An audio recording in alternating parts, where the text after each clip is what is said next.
So in this segment, we're going to be discussing quickly Marc Francois thinks she can negotiate with the ECHR. On the judgment itself, legally, all roads lead not to Rome, but in this case to Strasbourg and the European Convention on Human Rights.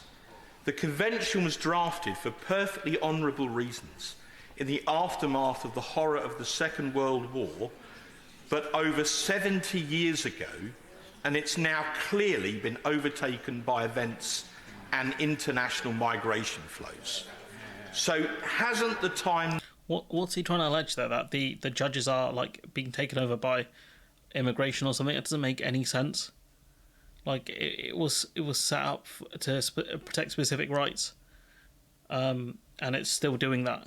Now come for a Conservative government to include in our election manifesto a clear...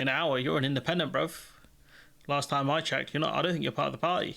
...commitment to seek to renegotiate this convention with our European partners, but should those We're a signatory to the ECHR. You don't negotiate that.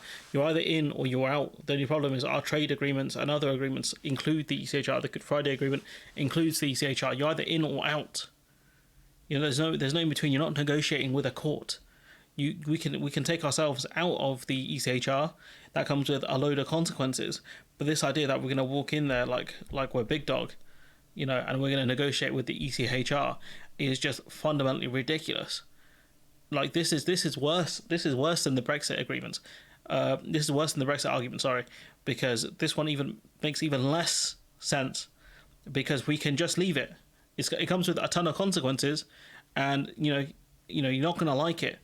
But this idea that we're going to walk in there, you know, negotiate, smoke the pack and whatever, and, you know, the ECHR are going to back down is nonsense. We either leave or we stay in it, and there's consequences either way. But you're not going to negotiate with it. We're not big dog anymore. We haven't been for a long time. The only country that gets away with that kind of stuff is the Americans. Let's be honest now. And last time I checked, we're not American. Negotiations fail to leave. Because we aren't prepared to walk away. Oh, we're going to strong arm the ECHR now. How'd that go when we tried that with the EU? And, you know, again, like, you're either in or out, dog. Like, there's no negotiation with them. They'll never take us serious. Never take us serious. Like, no one takes you seriously, big dog. Let's be honest, Penthal. You're not going to negotiate with the ECHR. Yeah, this is one of the most garbage videos I think I've seen from a Tory, or former Tory MP. I think he's on. I'm 90% sure he's an independent. It's not going to work. Just say you want to leave, pal. Just say you want to leave, and you'll live with the consequences. Because I would respect you ever so slightly more, if that's what you said. Because you know, the reality is that it's not going to work. There's no renegotiation with the ECHR. Just be honest with yourself. Honestly, it's just embarrassing that he still thinks we're a big dog, and he thinks that we've got some sort of leverage over the ECHR. It's wild. But anyways, let me know what you think in the comments below. Like, comment, share, subscribe, support the channel on Patreon if you can, and hopefully Marc Francois becomes less delusional.